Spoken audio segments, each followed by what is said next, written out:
The recording. Fair warning. That's good timing. Okay. 7 o'clock. We will call the October 17th DeSoto City Council meeting to order. Start with roll call, please. Lane. Here. Daniels. Here. Michael. Present. Ritter. Absent. Murdoch. Here. Okay. Rise and join me in the Pledge of Allegiance.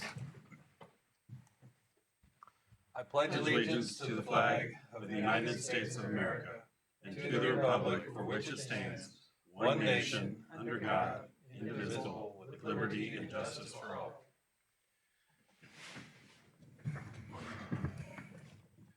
Okay. Our first item tonight is our consent agenda. We have the approval of the minutes from our council meeting of October 3rd and approval of pay ordinance number 864. And since...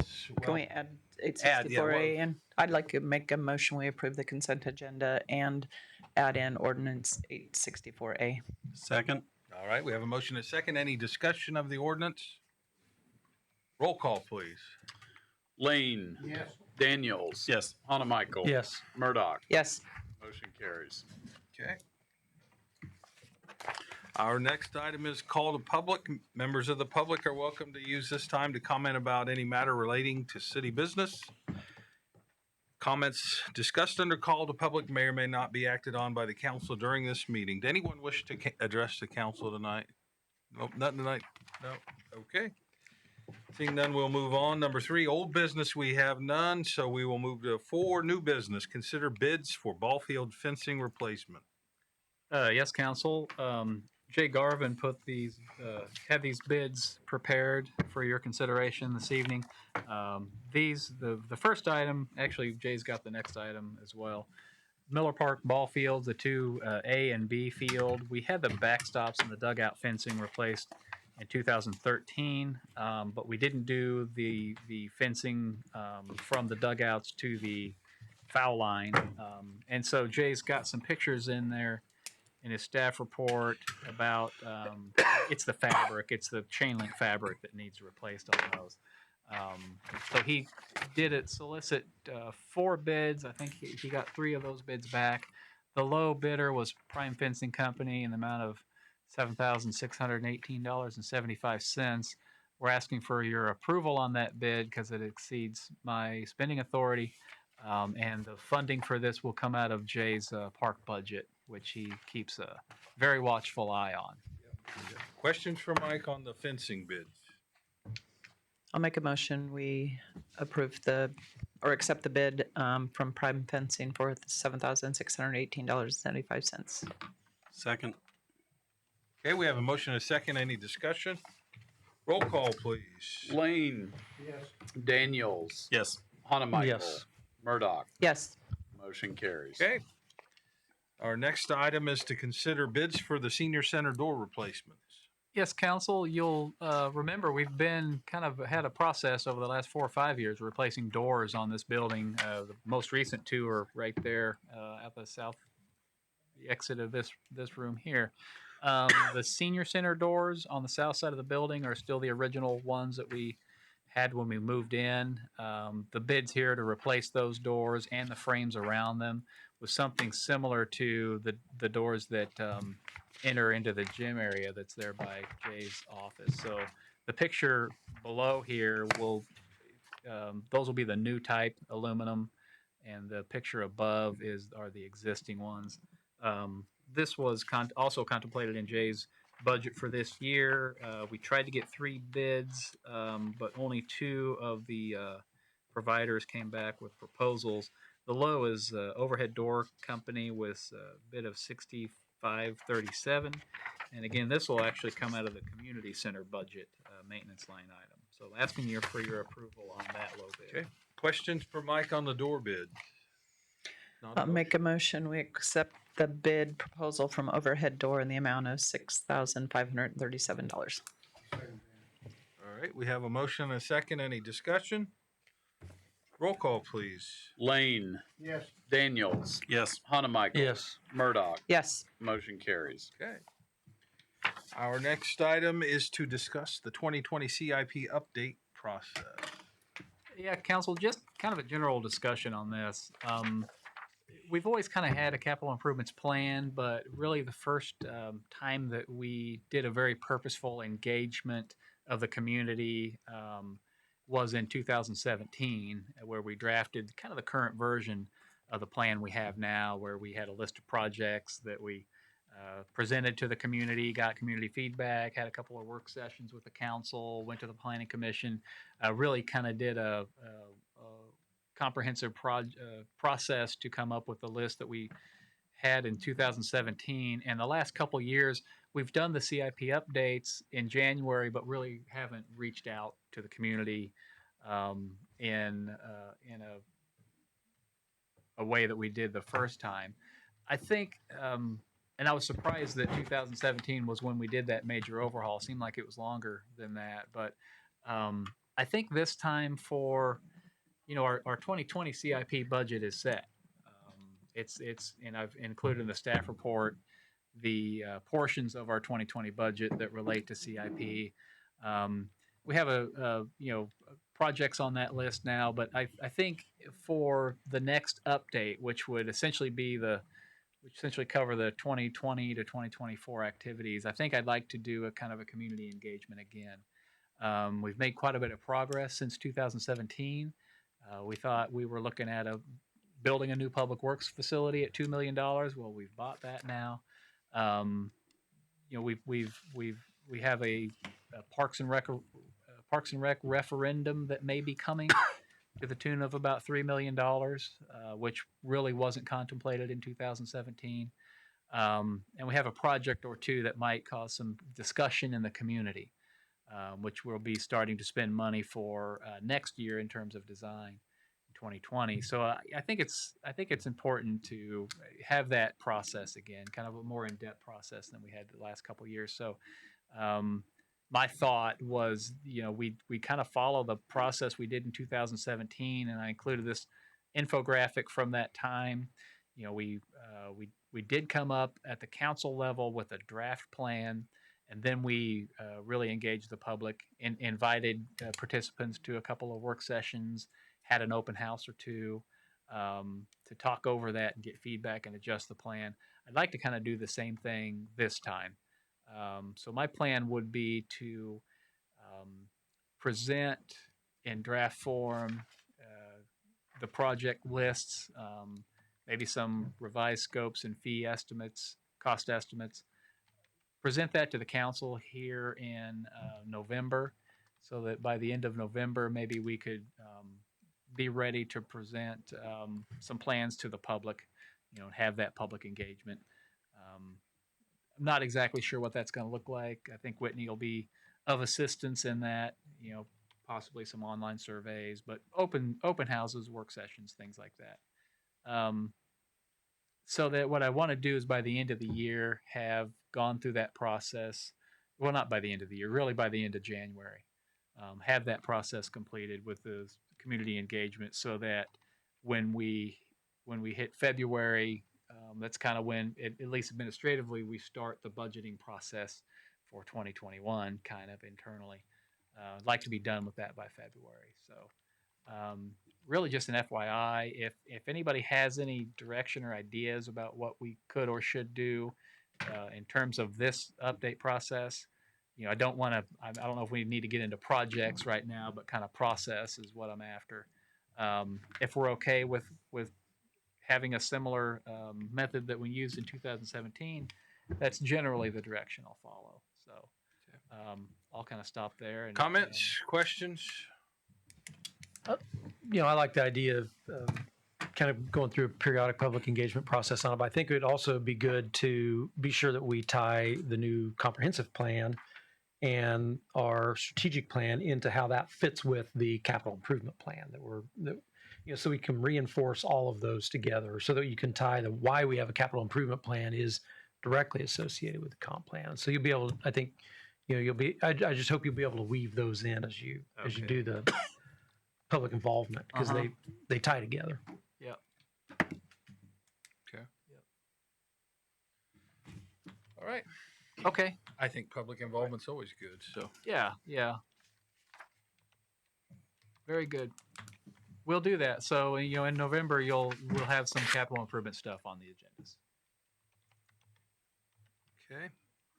One of the things that was on there wasn't this building, the revitalization of this building in there. Yeah. So I read through that thing and I was wondering, we really need to probably incorporate within that budget for this building the emergency generator, mhm. the electrical for if something does happen, that we can still maintain power and communications through this facility at same time. And I know that we talked about that in the emergency preparedness meeting. Absolutely. That's Yep. something I think ought to be in with that building budget. Well, I'm glad you brought that up because Steve Chick's been working on the implementation of our Yeah. disaster preparedness plan, and Yeah. he's making an application for a grant Oh, for okay. uh, actually 80%. It would be 80% of the funding for that. He's looked into what it would take to get an emergency standby generator back here. Generator would cost about 62,000, I think, and its installation and everything needed to connect it to the building would be about another 60 or 70 grand. So we're looking at about a $130,000 project. And so at the next council meeting, we'll offer a resolution to adopt FEMA's regional plan, which incorporates the disaster mitigation plan that we've already adopted, which includes the generator. So that will be helpful in our grant application. Yeah. I think it won't be till the end of the year where we'll know about that. But yeah, that's definitely on the radar in terms of capital improvements. And then you did mention the city hall, the safety improvements around the city hall. That's one of the projects that's in the 2020 CIP right now. Yeah. Is 120,000 for those safety improvements and asbestos removal. Okay. Good. 4D, discuss wholesale water pricing for rural water district number 7.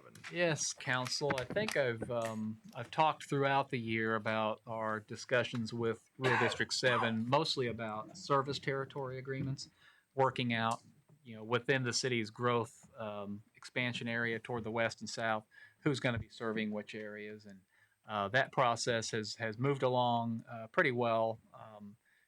I think we're both of like mind that the entity who's most able and capable of providing service to certain areas is the one that should, and we just need to work out who that's going to be before the area starts developing. So that process is still in the works. But over the summer, Rule 7 had started asking whether or not DeSoto will be able to provide a wholesale water connection in the area of our water tower for their use. They're currently negotiating with their current suppliers, and they have Miami County Water number 2 at their far south end, and then the city of Olathe. They have a couple of contracts with the city of Olathe, and they've been working through those two. The two Olathe contracts are up in the next 5 years. So they've been working to renew those, but at the same time, they're wondering what their other options are. And they think we're an attractive option for a wholesale purchase because of the location. Their district is kind of separate. They have a chunk of users in the north end and most of their users in the south, but getting water from the south to the north is a little bit problematic for them right now. So a supply up here on their north end is beneficial to them. So over the summer, they proposed a couple of purchase scenarios based on different growth projections that they have, and asked me if I could provide them, what I thought or what the wholesale rate might be. And so that was kind of the starting point for me in this whole analysis that I've provided in your packet. I can go through that in excruciating detail, or I can give you the Cliff Notes version, which I tried to do in the staff report. Um, the analysis does boil down to what our existing costs are. So I've analyzed our past 3 years of actual audited expenses in the water department, compared those to how much water we sold to our customers, and you can divide those two numbers and get a cost per 1,000 gallons that it cost us to produce the water. Um, and then you look at how much water Rule 7 is asking for, and seeing what that would do to our cost of production. So in terms of those just line numbers, the table 10 in the staff report kind of gives the conclusion of that. Our wholesale cost of production, what I've done for these purposes is we have cost associated with just treating the water and separate cost associated with distributing the water. And for us, that's about a 50-50 split. It costs as much to run the distribution system as it does to produce the water, essentially. So what I've done here is I've taken the distribution really out of it, on the assumption that the wholesale connection point would be very close to the water treatment plant somewhere, and our cost to distribute the water from the plant to the point of connection would be relatively minimal. There might be a couple of cents on the dollar there, but I've taken it out of this equation. So the table 10, it shows they've Rule 7's asked for two supply scenarios, scenario 1 and 2 essentially, and it looks like our cost of production for the first 10 years, assuming we're selling water to them, will vary between $2 and I'm sorry, vary between like 338 to 360. That's just what it would cost us. Um, and then typically with wholesale arrangements, there's a risk. I call it a risk margin. You might call it a profit margin. Somewhere between 5 to 10%. So adding those on, I think day one, this analysis would show that we uh, probably reasonably should be looking at wholesale water rates of somewhere around $4. Well, could be as low as 3.55 under scenario 2, up to $4, somewhere in that neighborhood, $3 to $4 per thousand. Now I know that their current suppliers closer to $2 per thousand, so we can't compete with that. We can't compete with Olathe, the efficiencies that they have with the scale of production that they have. But the location might mean enough to Rule 7 to warrant a higher price. Another thing I did want to point out in the staff report, I show it there on the bottom of page 1. Our current production, just to produce the water, is about $4.61 per thousand, just to treat the water. If we start selling either of these scenarios really to Rule 7, that'll immediately reduce to somewhere around 338 to 363 per thousand, and that's because I'm applying a proportionate share of our existing debt service to the wholesale customer. So they're paying for their part of the debt service that that $7.5 million. Under this analysis, they're paying for that.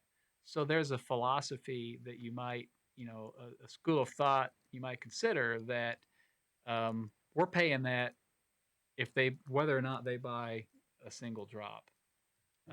So if they do start dropping,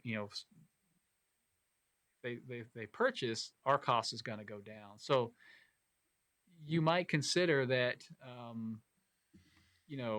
we might not have to charge them the full amount of their full prorated share of that debt service. This analysis doesn't consider that. This analysis says they pay their own capacity rate, and would also pay capacity rate on any capital improvements that we would need to meet their demands. So also worked into this, and I did want to provide this chart here that's on the second page of the staff report, and it's in the analysis. This chart shows what our existing capacity is, what our existing water rate or water demands are, and these are all peak day demands. And then I've projected those out to 2040. So this horizontal dotted brown line right there, 2.88 million gallons a day. That's the current plant capacity. And that's limited right now by the high service pumps. After the treatment process is done, we have to pump it up into the water tower. Those pumps have a capacity of about 2.8 million gallons a day. So that's that horizontal line. The blue line is our peak day water demands. So I went back to 2016, but here we are, 2019, 2020, and this growth projection is about 2.5% per year, which is our. We've done a couple of master plans in the past on water usage projections, and so this kind of falls in line with what we've done before. Now, this is kind of just based on historical trends and regular, kind of a regular moderated growth rate for the city. Any one great big industrial user could change this equation drastically. But as you can see here, if you just stick with the projections we've got, the blue line remains well under this dotted horizontal line, well into the planning period. The next lines assume that DeSoto's peak usage continues just like we're going to, and then you add on what Rule 7 is asking. So this red line is their scenario 1A, and the green line is scenario 2. Both of their scenarios are equal between 2030 and 2040, so those lines converge there. And their scenario 2, they're wanting a little bit more water up front. So these stair-step capacities represent some capital improvements we would need to implement if we're going to meet their demands. So for their scenario 1, we won't have to do anything until 2030, when we'll have to add a couple of wells and add a high service pump to get to this line up there. The scenario 2, they have a little higher usage to begin, so we'll have to make some upgrades to the high service pumps. They're sometime around 2024, sometime in there. So those capital improvement, and really as we sit now, the only thing we'll have to upgrade is a high service pump, and we'll have to add a couple of wells. Those costs are about $825,000, and so that debt service is included in these wholesale rates, that you see here as the conclusion to the analysis. We did also look at water rights. So our water rights right now, we've got two MGD, and that's on an average day. And those are the senior water rights associated with the Sunflower property. We have an agreement. I'm just kind of scrolling through. We have an agreement with Sunflower that we can obtain an additional 3 MGD of those and 2 additional wells if we can show the use for it. And so we will have to do that. We will have to exercise that right for the 2 additional wells. Probably wouldn't need all 3 MGD, probably just need one more, 1 MGD more. So the water right is something we'd have to increase. So table 9 here in the staff report really kind of shows how I arrive at the existing cost of wholesale water. Again, it doesn't include distribution, but these numbers here at the bottom of table 9 are the ones that are in the top of table 10, where before you add on that margin. So I guess the one point is, like I said before, even if there is no margin, our cost of water goes down by selling wholesale. And we can see that we have ample capacity to handle our growth. And even, if we need improvements, there are components of the existing plant that can be pretty easily upgraded. The wells are that's probably the most significant upgrade we need to make in terms of capacity. But we're in a pretty good shape. And, this is right in line with exactly what we thought could happen with that. We have a history of trying to find partners before we started into to the $7 million improvements. Those didn't work out, and it really just becomes timing on a lot of that. It was just timing. And so now that we've done it, we can wait for the timing to be right, and it seems like it might be right with Rule 7. So I've concluded that asking for your acceptance of the results of this analysis that I'm showing here tonight, and your authorization to present this to Rule 7 as a basis for our negotiations. There's another couple of recommendations in there. Um, would want the service territory agreement to be included in this, either within this agreement or executed simultaneously with this agreement. I think that's an important part for both entities.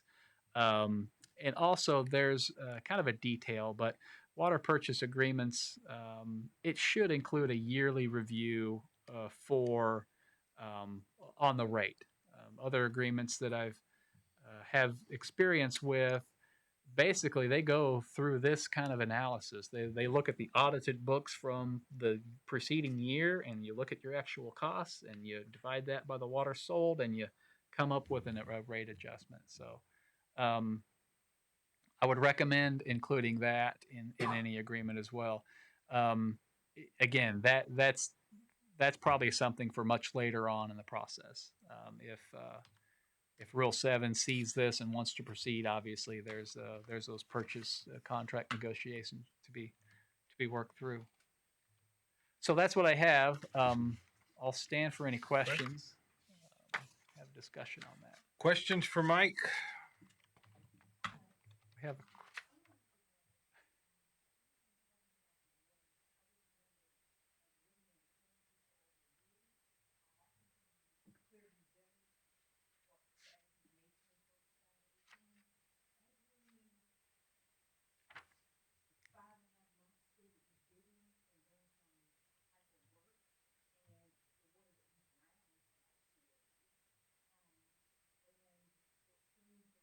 can I just stop? Just point of order, Mr. Mayor. If you want to take a comment from the audience, we need, Yeah. if we do at this time. Um, we will take your comment. Maybe let us finish this discussion and.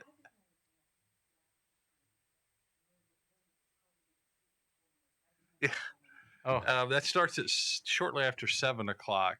So, but that's already passed. But when we're done with the meeting, just come up and we'll listen to you.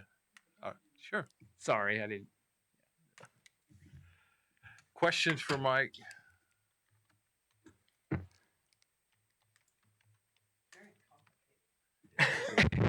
Well, That was Really, tough. I don't know how I you didn't did mean it. for it to be. Well, It snowballed on me. so yeah. But I think you explained kind of my lost path tonight. So What, you have a question? No. What would be the impact for residents as far as rates? Would it decrease rates by doing this? Because you say it would lower the actual costs. Yeah, so I guess the quickest and easiest thing I can say about that is that even if we charge no risk factor or profit margin, we sold it to Rule 7, at cost. Our cost to produce the water would drop from currently $4.61 per thousand down to $3.83 or $3.38 or three. So we're going to be saving about $1 per thousand gallons. So right now, our retail rate, and it's in here somewhere. When you look at production and this is it. When you look at production plus distribution, our cost of water is about $8.96 per thousand gallons. And if you look at our water rate structure, that's about what you pay. Yeah, that's about the retail rate, which makes sense because we're charging what it costs to run the system. I was glad that those numbers line up because if they hadn't, I'd have to start over. But so we're looking now at just the treatment only port. So that 461 there, it would drop about a dollar per thousand gallons. So conceivably, we could consider lowering water rates. Yeah, if we do this. Yeah. So and we know we've seen the water fund is pretty healthy right now, and we've talked about moderating the year-end fund balance towards something that's closer to 30%. Right now, we're up about 70%.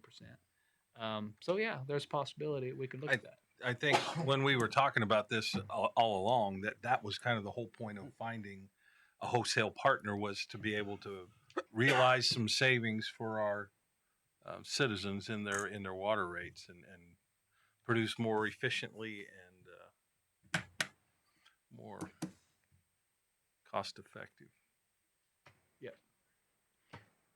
So were they looking for like 10-year agreements? Is that why it was broken out in the They're looking for- 10-year? Well, I think they're looking Increments. for a 20-year agreement, but they gave these usage projections on the 10-year. I'm not exactly sure why. And I would assume rather than these just being, because the rate analysis kind of looks at snapshots at the beginning of 2020, at 2030, and at 2040, those demands will ramp up. I assume would ramp up linearly in some sort of linear pattern. But they're talking about a 20-year agreement. So I guess I didn't think of it when I looked at it before, but as you're talking through there and you talk about, well, you've got debt service included, and then I realized that, which we're going to have to make investment in capacity regardless in 2024, right? So if this is a 10-year agreement and it ran out and they decided, well, we're going to buy from Olathe now or somebody else Yeah. at 2029 or going forward into 2030, now our capacity is up another 500,000 gallons per day. And so that you talked about that gap between the blue line and the gray dotted line now becomes almost double. Double, Right. yeah, So without needing. there's some, I guess I'm trying to, as I thought back about this as you're explaining it, we need to be sure we've got some cost recovery factor in there, whether it's because we're including existing debt service or we're making sure that we offset future improvements so that we don't end up at the end of a 10-year deal and they go, well, it's all worked out, but now we're going somewhere else. Yeah. And now we've made this investment and we have a big excess capacity situation, so which could happen. I'm just thinking of, That's almost what I was thinking was the rate. If we ignored the current debt service, but that the rate But then was it's- structured so that it recovered. It's a cost in recovery advance then. The cost. Okay. yeah. Yeah. So I think you have to have it in there either way. Right. I think so. The analysis that you've got puts us at risk for the 10 years after 2040 Well, or because we'll have it could be reevaluated after the first 10 years because if we Okay. have in fact recovered that cost, Yep. then that second chunk of increment you wouldn't need it. or our water usage situation could have changed due to economic Or if development. Big business comes in. Right, that's right. Exactly. It Right. goes Right. completely out of the So if you do get into a proposal, you may say that you may want to say that the second 10-year increment could be subject to reconsideration 1 year prior to the end of the first 10 years based Okay. on change conditions on either part. And then do you know what, so then this would be a competitive situation, right? Obviously the proximity or the geography has an advantage of where our plant is relative to their network, but do you have any idea what Olathe is selling wholesale water for? I think it's somewhere around 230, 220, somewhere in there. And now that's the existing contract. They're negotiating a new one, and I haven't seen those numbers. Okay, so you do know the numbers from their existing Yeah. contract then. Yeah, and it's much lower than we could do. Efficiency of scale. Or they're not thinking about cost recovery, but I don't suspect that. I think they're thinking of pretty much everything. Yeah. Okay. Any other questions or comments? So we Any- don't really want a motion, we just want a consensus. Well, if you could kind of make a motion accepting the findings of this and authorizing me to present So- this to Rule 7 as a negotiating. This is Starting basically the kickoff to start a negotiation. right? Exactly. Yeah. So, I'll make that motion. okay. I'll second it. Okay. We have a motion to accept the recommendation and a second. Any discussion? Roll call, please. Lane, Yes. Murdoch, Yes. Daniels. Yes. Hanamichael. Yes. Motion carries. Okay. Thank you. All right. Executive session. We have none tonight. None this I evening. don't No. believe. Okay. Advisory reports. Mike, carry on. Just a reminder about our open house tomorrow. We will have council arrive at the new public works facility at 3, and we're going to do a coach tour. I don't want to call it a bus because this is like a limousine, but it's a bus. It's nice. So we'll take that tour. We'll drive to the water treatment facility first, see the improvements there, load back up, drive to the water distribution building by the water tower, look at that facility, take some pictures, and then go back to the public works facility. Then the open house to the public will start at 4. We're thinking the bus tour will be about an hour. So meet at the public works. Meet at the Public Works building. Parking out front is limited, so if you could drive to the rear of the building, which is a separate entrance off, it's the first one you get to off of Lexington. I'll pull up a map here, so that we'll park in the back. And we'll let you in the back, because if we have any public show up, they'll probably just go to the front door of the place. So do that. We'll have light refreshments available, drinks. So here's the facility. If you could come in this entrance here, and then park, just somewhere in there, we'll have these bay doors open. Looks like the weather's going to be great for it. Apologize about the ribbon cutting on 91st Street, which is supposed to take place yesterday morning. No, it's supposed to be this morning. This morning at 8. Yeah, 8 o'clock. we've rescheduled that to Wednesday. Stripers are having a difficult time finding the Goldilocks just perfect day to go and put the pavement markings down. So Today would have been good. today would have been good. Nope, today's too windy. Okay. Today's Too too windy? Yeah. So says the contractor, subcontractor. So we have rescheduled that for Wednesday, the 23rd, at 8 a.m. 8 a.m. So I'm going to call that in. Lexico and let them know the mayor's expecting that to be done by yes, next Wednesday. yeah, they've heard from me. Okay. So, sorry about the back and forth on that. So, so I'll be coming from another meeting. I may or may not make it. But so when do you think the tour part will start? So I know when to bail 3. out. 3. So you're going to start The out tour at is 3. You're 3. gonna Yeah, start the sharp bus at 3. gonna Okay. leave at 3. We can wait 10, 15 minutes for you. No. Okay. I mean, if I'm going to be late, I'm probably going to be a half an hour Okay. late. So I just Okay. I'll just know if I can't make it by 3, I'm going to bail. Okay. Very good. You're gonna Okay. be missing out if you do. I know. Well, you could catch up at. We'll be back here at. Yeah, we'll be back at 4. Right. You could just. I'll be back. Yeah. Okay. Yeah. You just would miss the Miss the tour tour. of the water and the Could meet water. us at the water distribution Right. Mhm. But you could be new back building for the to see that. ribbon cutting at the Public Works Yes. facility. Yeah. I think The I'll photo be op. back for All Yeah. right. All right. Want to be in That there. it, Mike? That's it. Thank Okay. you. How about 95th? Or I mean, Kill Creek? Is it done or what? No, it's not. So that process, we've got the chip seal down, and it's a different type of chip seal than we've done. The aggregate's granite, so it's harder. They put more down, so there's kind of more of it. They've swept it once. They need to sweep it 2 more times. Then they're going to do, they call a fog seal, so kind of a sealer over the top of that. Then they'll stripe it. And we have arranged to stripe the shoulder. We won't Separate call it a shoulder. bike lane, but a Yeah. white edge lane Okay. somewhere out from the curb. 4 feet out from the curb. 4 Great. feet, Yep. Patrick, you got anything for us tonight? Nothing other than it probably would be a good idea to have a motion for a meeting given the open house, just since all you guys okay. will be All together right. and just so it's in open session, just so we get All that right. covered. Someone want to make that motion? Just like you said, Patrick. Second.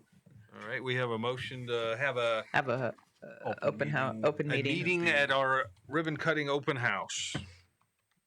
Roll call. Second, who seconded that? Rob. Rob did. All in favor. We'll just do that. Aye. All opposed. All right. Thank you. Council and mayor comments. Danny, would you like to start tonight? Anything? I just wanted to thank Mike and staff for the work on getting the information from RG Fiber and giving us those updates and keeping us abreast of the situation. And I'm glad to see the safety issues and some of the stuff that he mentioned is taken care of. And that's all I have, Mayor. All right. Thank you, Danny. Rob? No, it's good to see some of the safety issues. I know RG Fiber wasn't the only one, because about the time some of those were complaining, I had some pictures I sent to Mike from Westar Energy. Yeah. Where two big trucks were parked on the hill and you couldn't see. It was on 8/9 there, and you coming over the hill, you couldn't. It was down to one lane, no cones, no flaggers, and you couldn't see around them. It was bad. Also, I know there's been some comments around about some drone flights over Oak Country Estates, where residents are feeling that the drones are hovering and looking in windows, things like that. There were a lot of comments about shoot it down. So it's kind of that, please don't, because my understanding is that'd be a felony charge. But at the same time, kind of figured I'd at least mention or bring up, and I kind of talked to Patrick, gave him a heads up, just what can the city do? What should they do? And my understanding, and Patrick gave me some information, that there are 3 cities around here that passed ordinances, but yet while they passed the ordinances, preemption of FAA, because it's airspace, pretty much means those ordinances don't carry much weight because the authority of that's FAA. So, but at the same time, it's the encouragement of, if it's happening, document it and send it to the sheriff's department, because there could potentially be some nuisance ordinances or privacy, if, I don't know.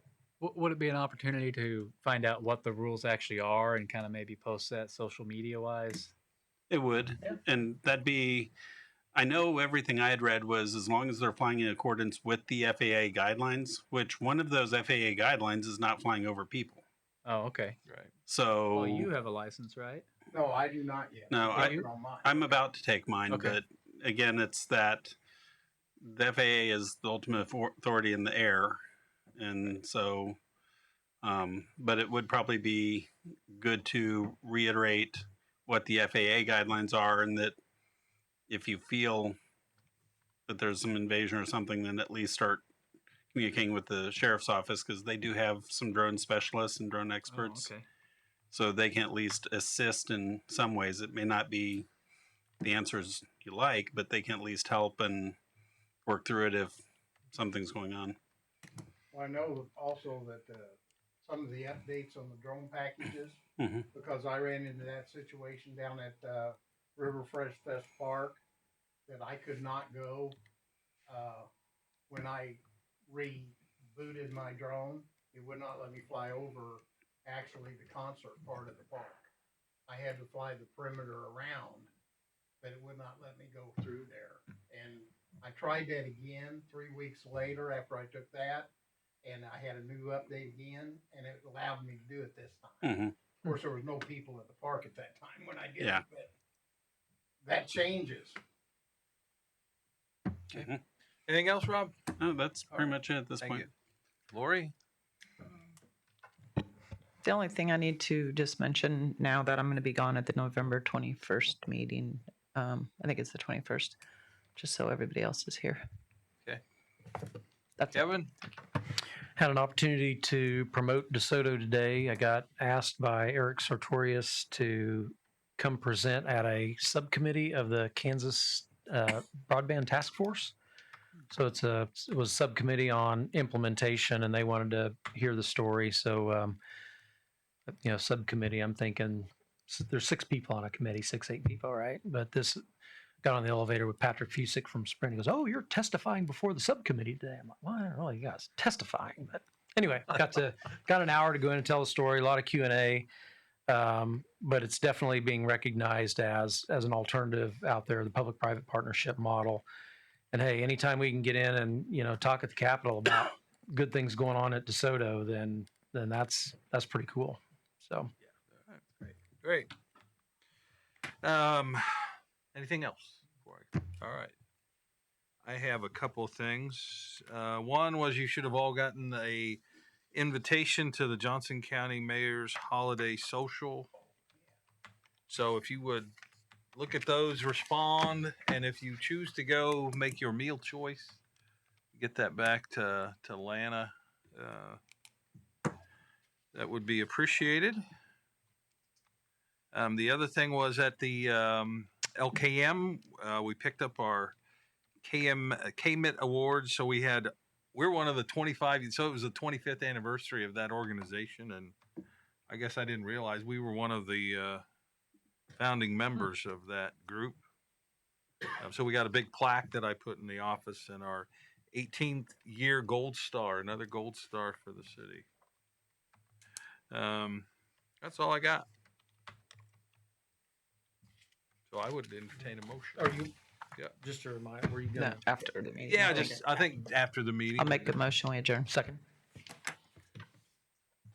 All in favor? Aye.